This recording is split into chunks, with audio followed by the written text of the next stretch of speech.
Coming up on the Inside Indiana Business Television podcast, an Indianapolis tech platform lands a major investment. The Indiana Pacers are making a historic trip to India. IU Ventures moves forward with its new name. Concerts for a Cause continues to grow. Can art increase what we know about hot flashes? IUPUC's nursing program goes high-tech. And our insiders weigh in on the top stories of the week. Welcome to the Inside Indiana Business Television podcast. I'm Andy Ober. Xylo is looking to lead the emerging software-as-a-service management industry, essentially helping companies manage their other software-as-a-service providers. The Indianapolis company has landed a $22.5 million funding round. Co-founder and CEO Eric Christopher joined Inside Indiana Business host Gary Dick to talk about Xylo's growth.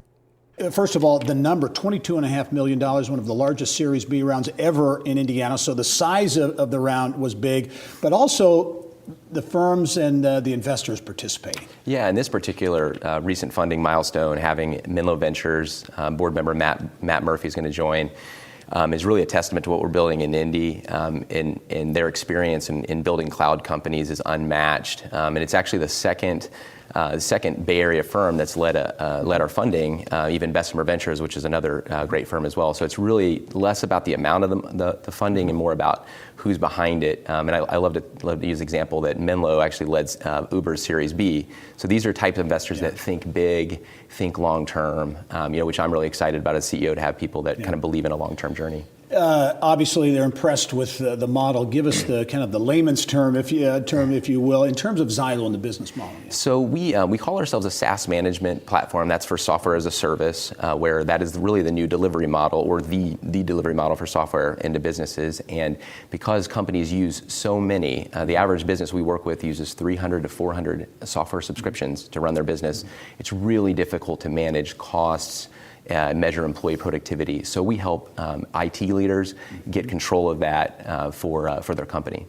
You mentioned the companies you work with. You work with some big brands, Nike, Adobe, and others nationally. And I know this money, $22.5 million, you look at that further establishing Xylo as a national brand, based here in Indianapolis, but a national brand. Yeah, absolutely. We've only been around for 3 years. And so for us, we focused on winning and building value for companies like Nike or like Lilly locally. And now this is going to allow us to really invest further into the product. We have a lot of demand for innovation and the things that we're doing. And also it's going to help us grow our sales and marketing so we can win more customers and grow. I know you don't want to talk necessarily about specifics, but I think you're up to about 80 employees now. And this funding will help, as you say, add to that employment base. Yeah, this amount of funding gives us a lot of optionality. So we can grow fast when we choose to grow fast. We can be smart about capital. We'll certainly pass 100 employees very soon. We're focused on hiring engineering talent, sales, marketing, customer success roles. So after that, we'll see how it goes. But I think we'll grow quickly. In your view, Eric, what does this say about the overall tech movement, if you will, in Indianapolis and more broadly Indiana, when you have a round like this and the participants involved? Get more people putting eyes on Indianapolis and Indiana, maybe when it comes to investing and innovation and entrepreneurship? Yeah, absolutely. It's great to have conversations about it, put initiatives around it. These are these moments that you want where you can actually measure progress. And I think strong funding rounds, great companies being built are good moments to celebrate. And I certainly, when I represent Indianapolis and Xylo in the Bay Area, there's definitely, they're paying attention to what we're building. As we wrap up, it shouldn't be lost in this whole thing how difficult it is to start a company and grow it like this to a successful level. Yeah, I think sometimes the only times you see headlines in tech are sometimes of funding events like this. I think our employee base has worked really hard to get to moments like this. It takes a lot of resilience. And so I'm really proud of what our team, kind of does each and every day to do something really hard to get to moments like this. All right. Big news at Xylo, $22.5 million in Series B funding. Eric Christopher, the CEO, thanks very much. We'll look forward to talking to you soon. Yeah, thanks. Hope to be back soon. Right. Still to come, new name, same focus for IU Ventures, and we take you inside Concerts with a Cause. But first, the Indiana Pacers are making a historic trip to India for 2 games. The Pacers will play the Sacramento Kings twice in Mumbai to open up the preseason. Pacers president Kevin Pritchard came in studio to talk about the big trip. You got a big trip coming up, and it really is reflective of the fact that the NBA and basketball is a global game with this trip to India. Oh, it's huge. And when you say big, it's really big. I mean, there's 1 billion people in India. And so, you know, they've had access through TV, but they've never seen a live game. And so I think one of the things we look at is we kind of feel like we're pioneers. I know that sounds kind of silly, but, you know, we're going to go over there. We're going to put on 2 great games. We're going to, you know, get into the community. But I also feel like with our team, it's a real opportunity to bond, learn about another culture. But, you know, James Naismith many years ago had a plan, and part of that rules of basketball was to spread the love of basketball. And so I think we're super excited about it.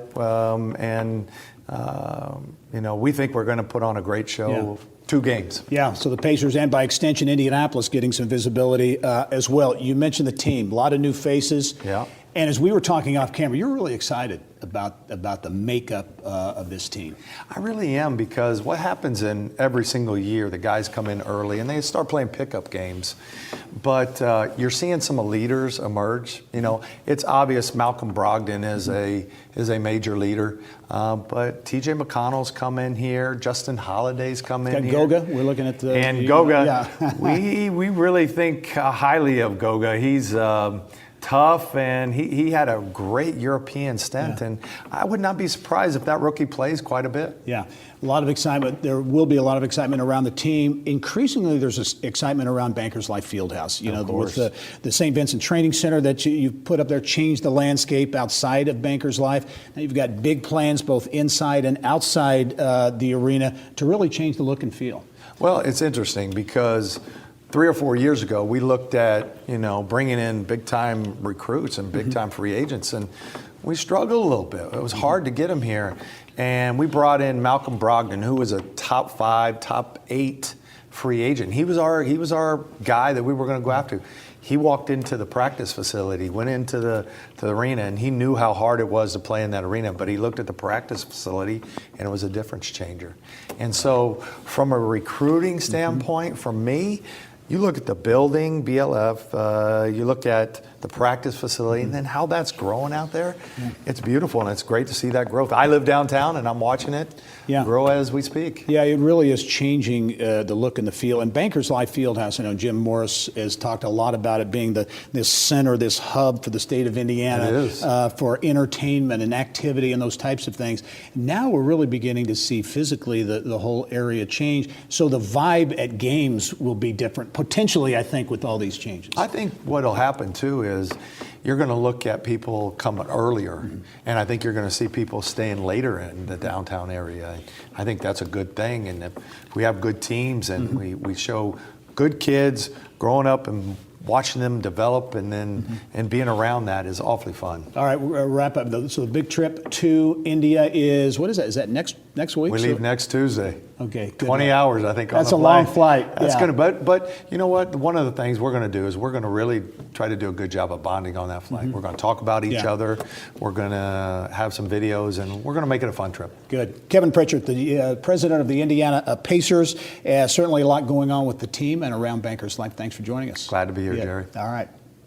Later in the podcast, Concerts with a Cause returns to the stage, and we look at the artistic side of Hot Flashes. But now, IU Ventures is the newly renamed IU Research and Technology Corporation. The organization's goal remains the same, helping IU faculty, staff, and students accelerate their innovations. CEO Tony Armstrong and Associate Vice President Jason Whitney have more. So IU Ventures is what was the IU Research and Technology Corporation. Yeah, we've changed to IU Ventures. I think it really better captures the new mission and the new programs that IU Ventures is now providing to faculty, students, and really trying to engage our alums in a new and different way. Yeah, and very specifically, you've got 3 kind of program areas: the Quarry, IU Philanthropic Venture Fund, and this newly formed IU Angel Network. Correct, right. The Quarry really helps us build a pipeline of opportunities. So working with faculty, students, staff to really think of their idea in a way of, is it a startup, is this a licensing opportunity? Think about the talent needs, think about the funding needs, and help with that. That kind of leads to the Philanthropic Venture Fund that Terry Willie and I were here about a year ago to talk about. We've launched that. We've made almost 15 investments, a number of things across the country, really, in startups that have IU DNA, either from the university or with our alums. But as we've talked to people about the Philanthropic Venture Fund, we've heard from a number of folks that they'd really like a chance in some cases to make investments personally, to really be a part of these in a different way. And so that led to us creating the Indiana IU Angel Network. Yeah, good. Jason's talking about the Angel Network. Again, I think a creative, unique way to approach things. Yeah, it's given us a really nice opportunity to engage with those alumni from coast to coast who want to be able to participate with IU entrepreneurial efforts, whether they be alumni-based or faculty-based or a commercialization of some IU intellectual property. Well, and when you look at how many, alums and other IU-connected people and organizations there are, that's a big universe. Oh, it's unbelievable. It's over 700,000 live in IU alums nationwide, and every single person that we've met while we've been out on the road has introduced us to 4 more people, so our network just expands greatly every day. Yeah, Tony mentioned the IU Philanthropic Venture Fund. A good example, I think, of where, how that works was, I think, this past week or within the last week, of an investment that the fund made in a Boston firm. Yeah, we invested in a company called Mentor Collective. They had a nice presence on the IU campus, and it was a really energetic IU alum who we engaged with on one of our regional outreach efforts and fell in love with the work that they were doing, improving the lives of students on campuses all across the country. And so it was a nice opportunity for us to partner with Illumina Foundation and Strata here in Indianapolis to help advance that company. Tony, what does this say about, or how does this fit in with IU's broader really mission and interest in engaging? This goes beyond the state lines, but around the state of Indiana, really broadening that reach. It really gives us a chance, another platform for us to really have our alums be a part of what we're doing. So on all of our campuses, with all of these networks, we hope to have these nodes really in some ways around the country where we get our alums who are interested in startups, interested in giving back. Now hopefully we'll have a group in Boston, California, Boulder, Denver. Now they're going to start connecting, and we're going to find opportunities, hopefully someday, to bring them back to Indiana. That we can. That's a whole different place now than it was 5 or 10 years ago. Yeah, and that was my last question. I was going to ask you about that. The investment may be in Boston or California, but there's that. Our hope is at some point we're able to entice people, and they say, "Wow, there's a lot going on here. There's a real network. There are opportunities. There's space." It's a little more crowded on the other parts. If we can get them back in Indiana and really get them back connected to the university and what's happening here, that's ultimately we'd love to do that. And I think another great example of that growing ecosystem, tech ecosystem around the state of Indiana. IU Ventures doing a lot of great things. Tony Armstrong, Jason Whitney, thank you both very much. Thanks, Gary. All right. Remember, you can catch Inside Indiana Business Television on stations throughout the state every weekend. Head to InsideIndianaBusiness.com to check listings. Still to come, can art create empathy about hot flashes? And new tech beefs up one school's nursing program. But first, Concerts for a Cause launched in 2016 to support Indy area nonprofits looking to help the lives of local kids and families in need. The concert series has grown each year. Co-founder Bruce Kidd joined us to talk about this year's event. This is an interesting model or format. Talk about how it started. You launched in 2016. Yep. How did Concerts for a Cause really become a reality? Well, I was on the board of the Juvenile Diabetes Research Foundation, JDRF, and one of my fellow board members and I wanted to put on sort of a thank you event for all of our supporters. They raise a lot of money each year. And we did so and wanted to combine music and this event.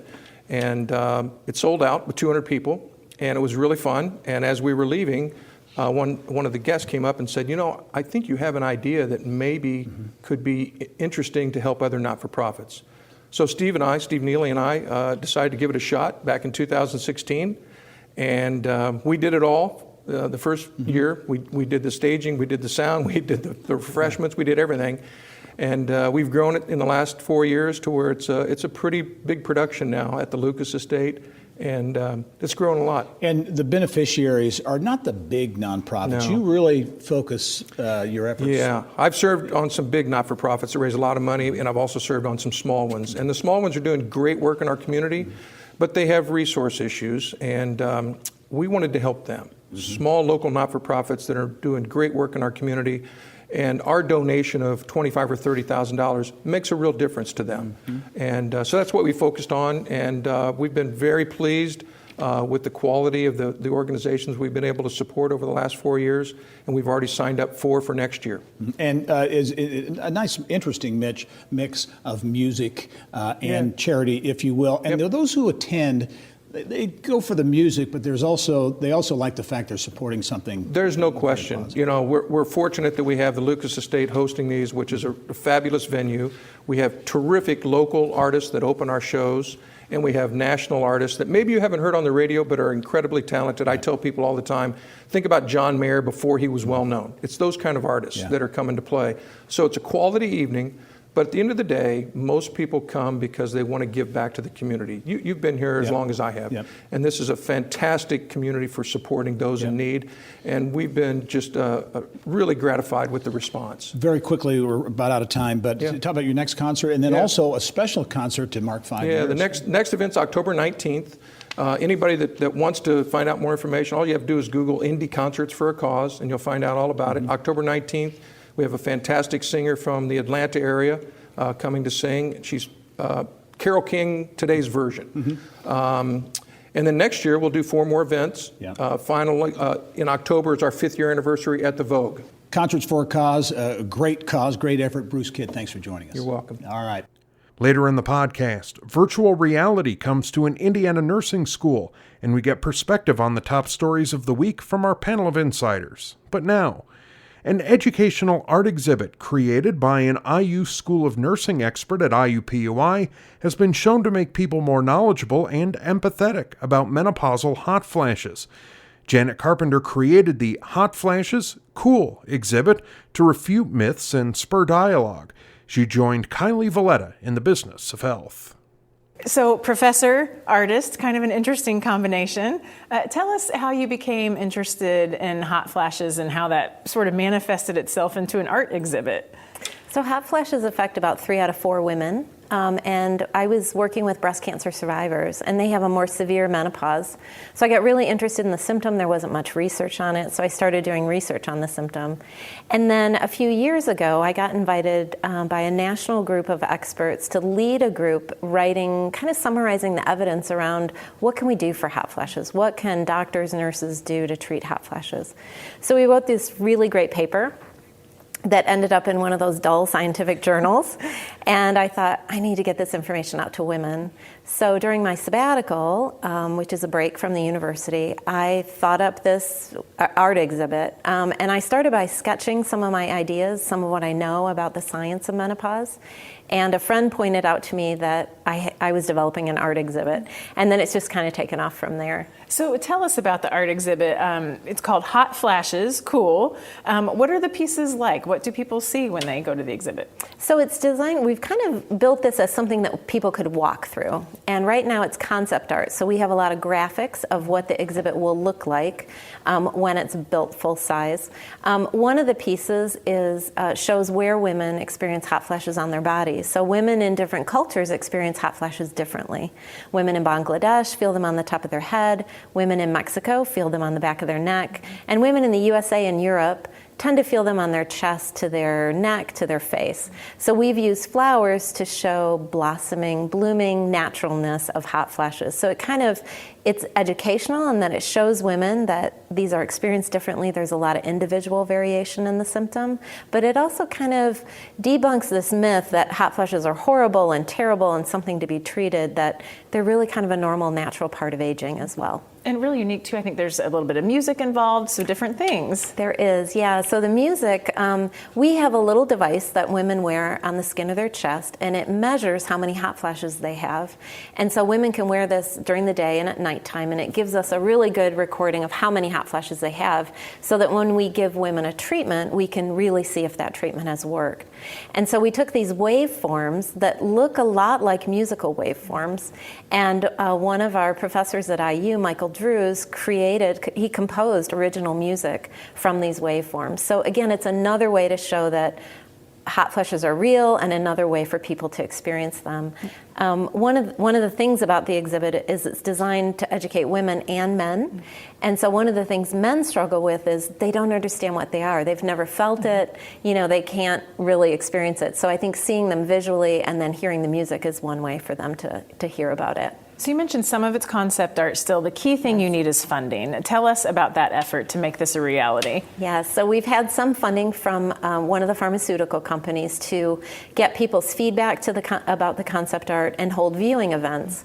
One of the viewing events that we had was at Indiana Minority Health Fair. And so people were able to walk through the exhibit and they filled out questionnaires before and after they saw the exhibit.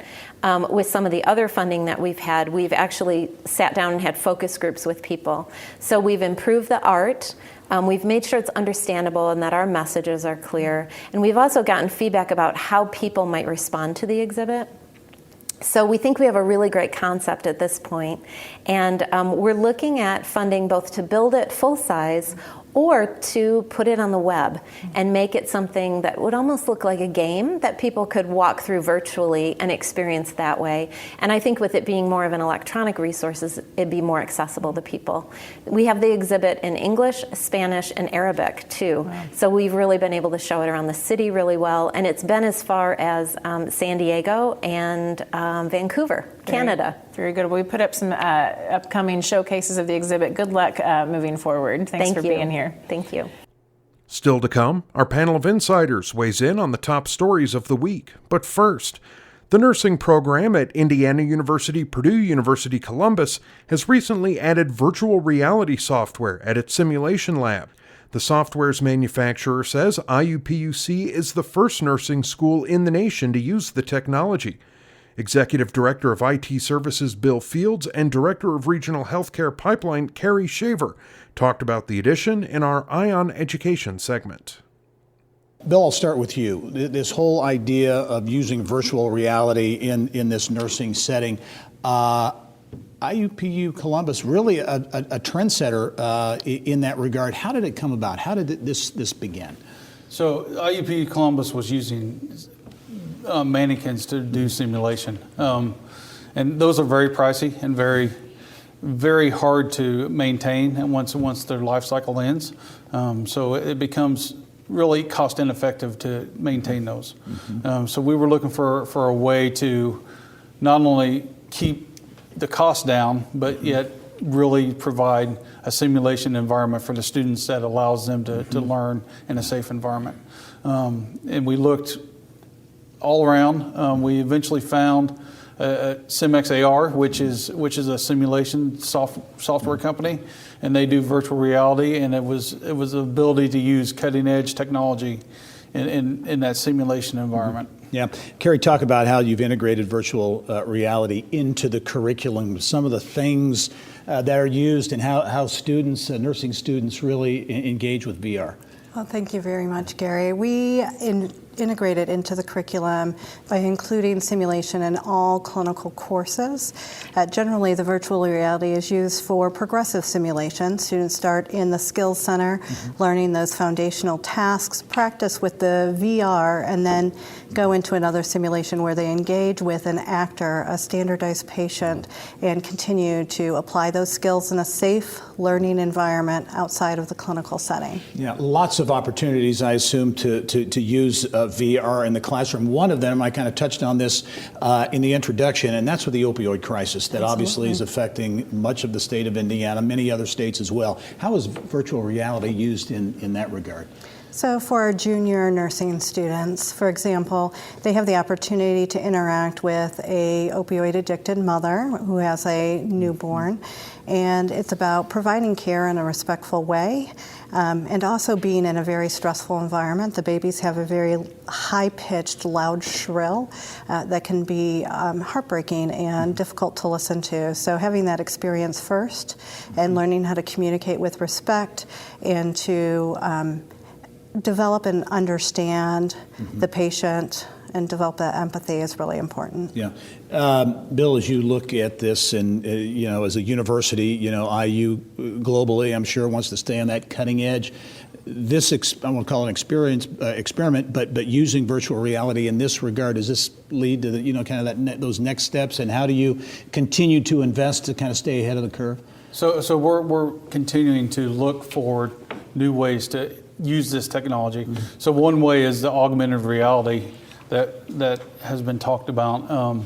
It's not quite, the technology is not quite there yet. However, we are looking for, the CIMEX and us are partnering to look for ways to further simulations to bring in those standardized patients into that environment so we can do the physiology on them and allow for a better interaction between the students and not just a virtual reality person, but a real live person. Yeah, Carrie, only have about 20 seconds, but how are the nursing students reacting and engaging with the virtual reality?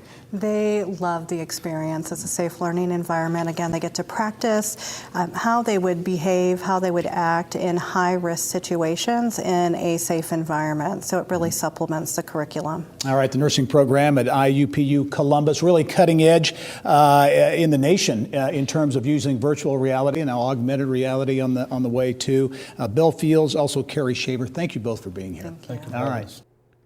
And finally, our insiders give perspective on Indiana's top business stories. This week's panel includes ASCP Senior Director of Education Aaron Albert, Winston Terrell Group Principal Robin Winston, and Fagery Baker Daniels partner Murray Clark. I guess the big tech news certainly this week, Xylo, a tech company, a spin-out company from High Alpha here in Indianapolis, announcing the largest series, or certainly one of the largest Series B funding efforts, $22.5 million going into Xylo. They're going to grow. They want to continue to be a national brand, but based here in Indianapolis. And Murray, as I talked to Eric Christopher, the CEO, about it, he said the money, the size is important, but he said even more important, the investors in this round from the Bay Area and other places outside of Indiana. Right. Well, we have investors from the West Coast, from Illinois.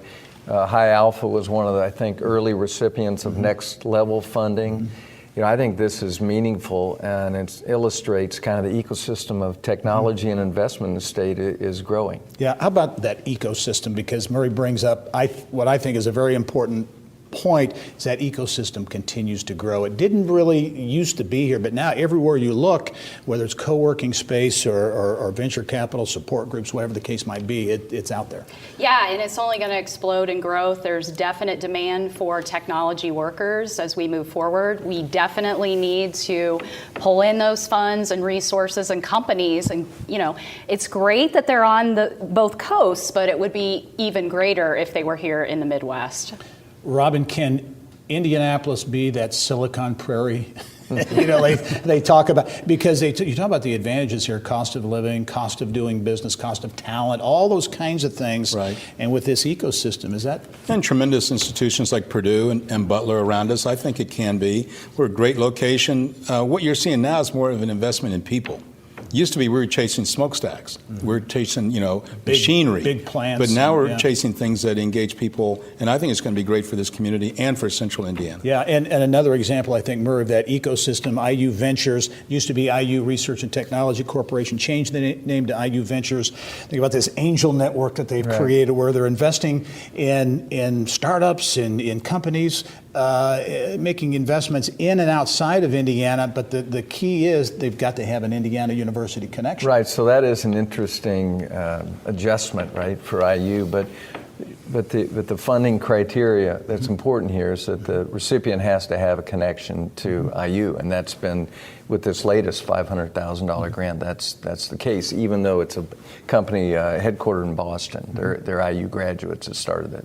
Can the academic institutions in Indiana, like IU and Purdue in particular, but many others, private schools as well, really kind of lead this tech revolution, if you will, in Indiana with things like this, the IU Ventures? There's the resources, they are tremendous assets for the state. Can they really lead? Well, I think the template's changing here, right? I think higher ed has to adjust and modify. I think we see that in West Lafayette, right? It's great to see it in Bloomington. I think you're seeing it at Notre Dame and elsewhere, and it's great that we have higher ed institutions here kind of leading the way in the Midwest for this change. Changing dynamic in terms of education and workforce. This week news that 1150, the Coding Academy is moving, keeping a presence in Fishers, but also putting their headquarters right in downtown Indianapolis. $5 million investment in that. And as you look at that, Aaron, these graduates of this coding school getting $70,000, $75,000 coming out of the school.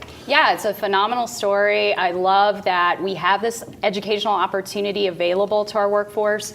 We definitely need more of that. Again, that supports that tech ecosystem. Look at the diversity of what he's doing in coding. I mean, you've got Westgate at Crane, possibly right, hooked up possibly with Gary and Evansville and other communities. So when people come out of these academies, they'll be well-versed, but they'll also be diverse. I saw the picture that you had on the story today. It just is going to reflect that. Being in the middle of downtown, you can't deny it. I mean, it's a substantial investment in downtown. And again, you bring up a good point, making that statewide impact and footprint.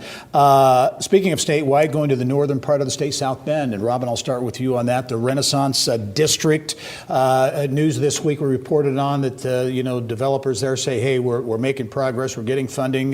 This thing is a go. It's the old Studebaker facility, long vacant and decaying.